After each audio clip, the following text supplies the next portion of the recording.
So I'm not doing a PowerPoint presentation. It's kind of a guided exploration today, so feel free to chime in with questions at any point along the way. You can see the outline of the ranch in red here. One of the first things we had to do in order to keep remote people connected with what's going on at the ranch was get a reasonably fast internet connection at the ranch. And if you look here, the proximity to Lolo, Florence, and even Missoula is so close, you would think that it wouldn't be that hard to get, oops. You're doomed. There's no way for a technology presentation to work. Yeah, I'll be okay. So you would think that because of the proximity, there would be a good chance of just getting high-speed internet. Of course, because of the specific location of the ranch being on the east side of the river and north of Florence, where basically nobody lives, there's no incentive for internet service providers to put any infrastructure in, be it buried fiber optic cable or others. So, however, if you lived in Florence, near Highway 93, there is fast cable internet. 30 megabits a second. Not screaming fast, but fast enough. We could have lived with that. So, I looked at a number of different options on how we were going to do this, and in order to get or options to get the internet to the ranch. And we looked at wireless from Highway 93, from actually Mike Henning's house on the west side of Highway 93, and beaming it across. But the amount of effort to do that, or the return on the return versus reward, I guess, was low. I didn't say that right. Anyway, so we have an incredible set of, I'm blanking. The people that work for Paul in Chicago, jump trading, are experts at this kind of stuff. They get really fast connections between different places all over the world. So I was fortunate enough to get introduced to some of the guys that work at jump trading. Sean Mursky is their microwave transmission specialist. Sylvain Vanillicourt is the global network architect for jump trading. And I started talking to these guys about how we could do this. And for them, it was just fun. They were like, well, we could do this, we could do that. And ultimately, the decision was made to go with a microwave network. And a lot of this stuff is maybe review for some of you, but it might be new for a lot of you, so we'll kind of just fly through it. So basically, my signal paths are going through mountains here. They're not supposed to. What we did is we bought a connection to a fiber optic ring in downtown Missoula, the First Security Bank building. I'm going to just kind of flip around here.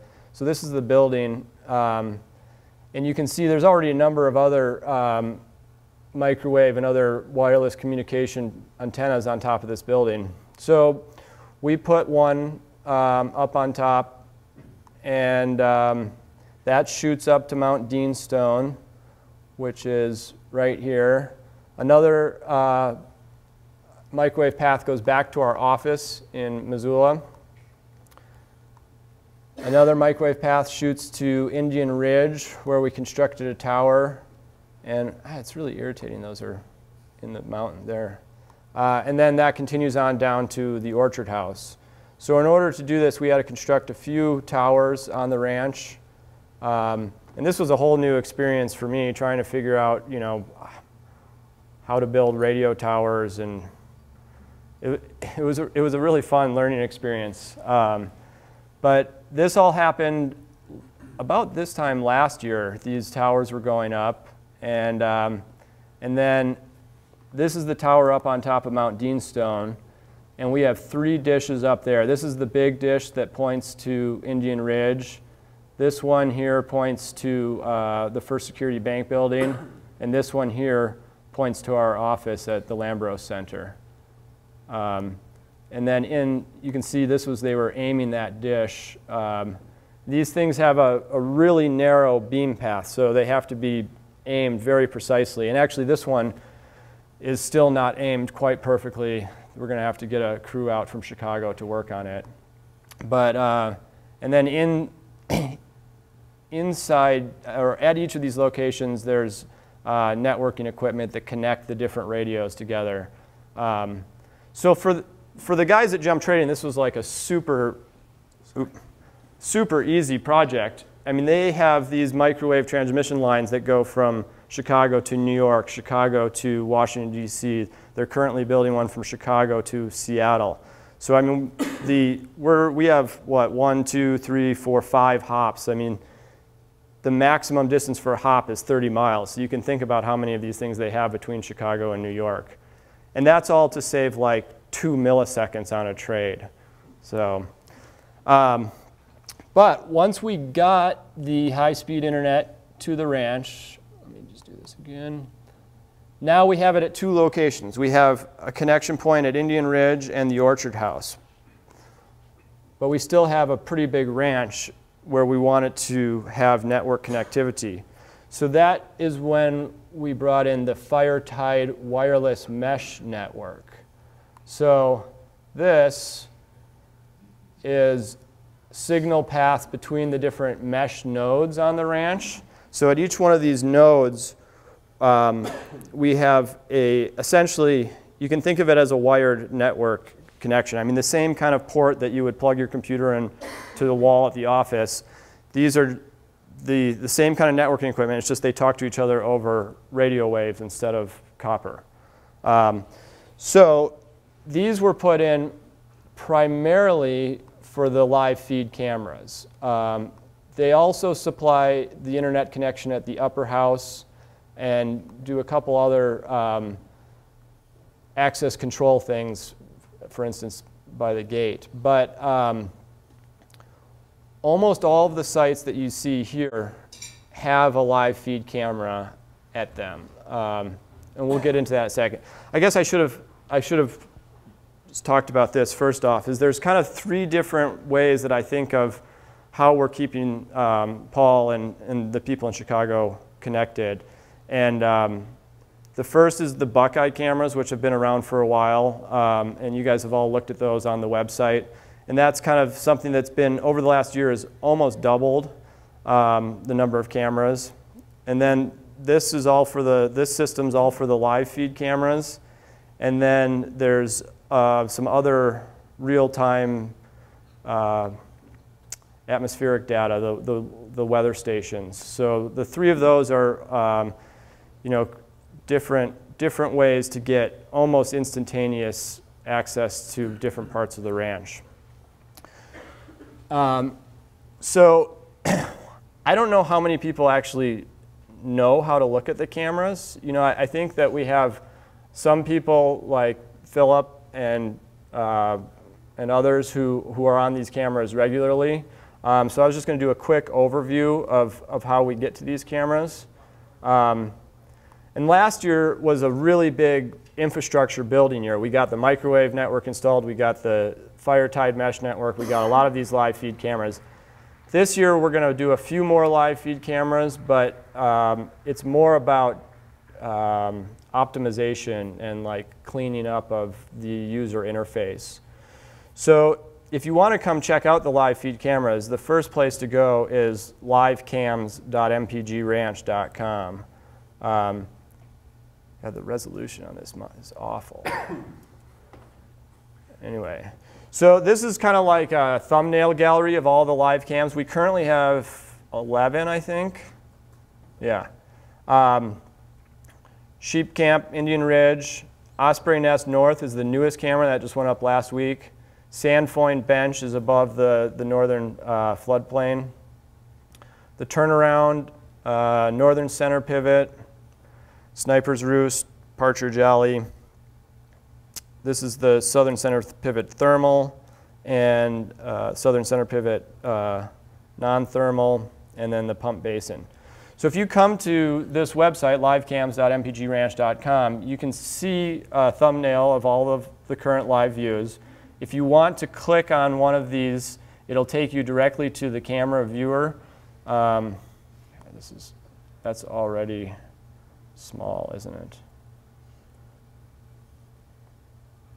Okay, so this is the Osprey Nest North. This is the newest camera.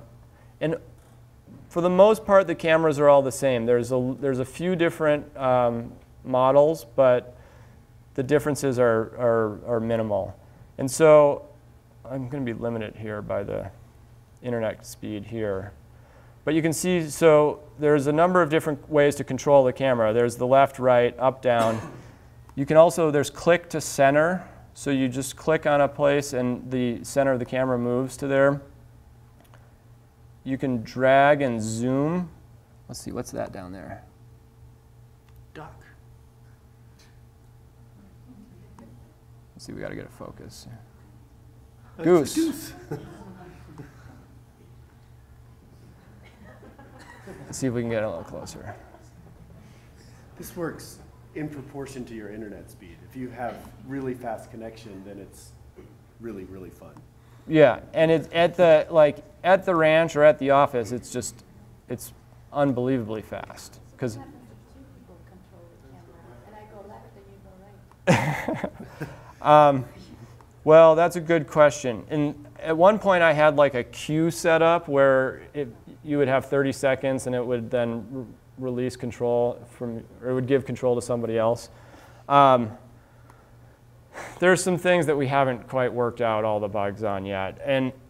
And the other thing is these cameras, you're welcome to share them with your friends and family, but we're not quite ready for like Facebook posts with these links on them. And that's where... Ooh, there's a duck. There we go. See? I'm hoping that some of the user interface improvements that we're going to be working on this year will kind of help make it a little bit simpler. So like this, what we're looking at here is actually a web server that runs off of this camera. So we have a direct connection to that camera. So it only supports 20 connections. So if more than 20 people tried to get on it, it wouldn't allow those additional people. What I want, I mean, wow, really? What I want is to have these incorporated into Google Earth so that you can zoom in, see the cameras, see which direction they're pointed by the icons in Google Earth, click right on them and view them in place. Okay, I got to move, 5 minutes. Weather stations. So I'm going to turn these other ones off for a second. So the weather stations, we have 5 wireless, six weather stations. 1, 2, 3, 4, 5, 6. And so you can see these are also wirelessly transmitted back to the orchard house. These are two different wireless systems, the yellow being one, the red being another. We also have the fiber optic cable that goes from Indian Ridge down to the guest house, and then this will extend to the pond this summer. So I'm going to just kind of turn stuff back on to give you guys an idea of what we're looking at here with. So this is without the Buckeyes. These are all the wireless devices and signal paths. We turn on the Buckeyes, and it just gets kind of silly. And the hardest part about this has been keeping track of the frequencies that everything's on and making sure that everything's operating on a discrete channel and not interfering with other devices. Because we're looking at nearly 100 different radio frequency transmitters and receivers on the ranch. And so far, so good. We haven't had any major interference problems. Now, one thing to consider too with the fire tide, let me just back up here. What else do I need to turn off? So these, like I was saying, these are high-speed network connections at each of these locations. And we can use these for any other projects that you have a need to have a network connection here. You know, like Debbie is doing the bird song, the recordings, and they are recording to a SD card on location. They could be network enabled so that you wouldn't have to go retrieve the SD card, so, or live streaming. Adam and Rob and I have been talking about using RFID chips to band birds with, so they're auto record it when they come to a location.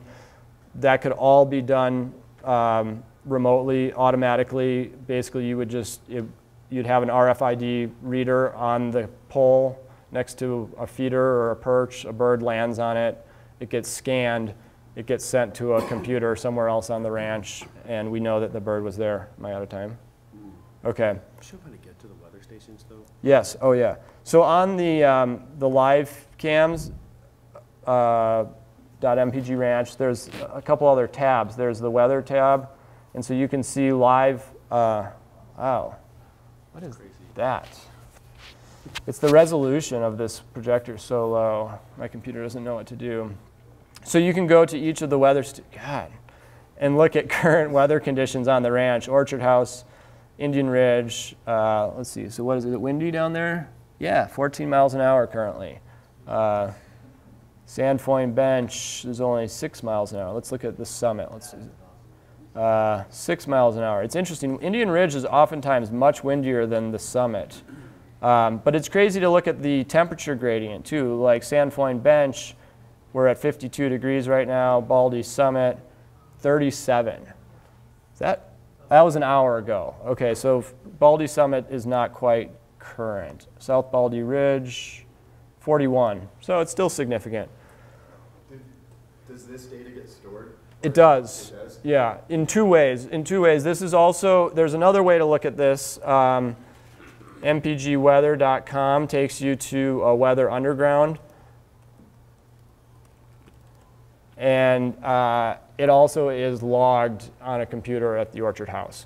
But from Weather Underground, you can go back and look at historical data daily, weekly, monthly, yearly. As I'm running out of time, the one other thing I wanted to show you guys is, as you guys know, we have the ultra high-res aerial photography that was shot, I guess it's going on 2 years ago now, and pretty much Debbie has been the only one that's been able to, Debbie and Dan and other ARC users have been the only ones that have really been able to use that. We are now integrating this directly into Google Earth through a network link. So you can see, I just clicked that on. This is not on my computer. This is hosted on Amazon, and you can, for instance, zoom into the Orchard House. It takes a little bit longer to load than Google Earth, but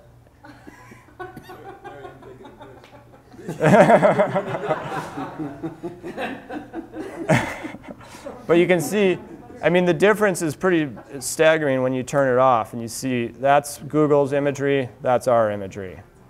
So we're doing some final revisions on that, and I'll be sending out a network link for everybody hopefully next week.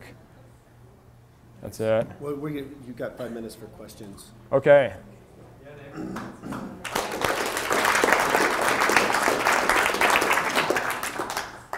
Another, sorry. How did you convince Amazon to apply that to their... It's a service they provide, Amazon S3 storage. It's just it's a web host service. What's the difference between Amazon and Google in that respect? Google isn't really in the hosting business. They have Google Pages, I guess, where you can like run a web page. Amazon has gotten into the business of you know, this cloud computing. I mean, you can rent thousands of computers from Amazon and process your data, and it's really cheap. So, you know, like the bills that we've been getting from, we have a number of different things hosted at Amazon, like the aerial photography that's on the website. I mean, I've been getting bills for like $1.10 a month from Amazon, so I can't really complain about that.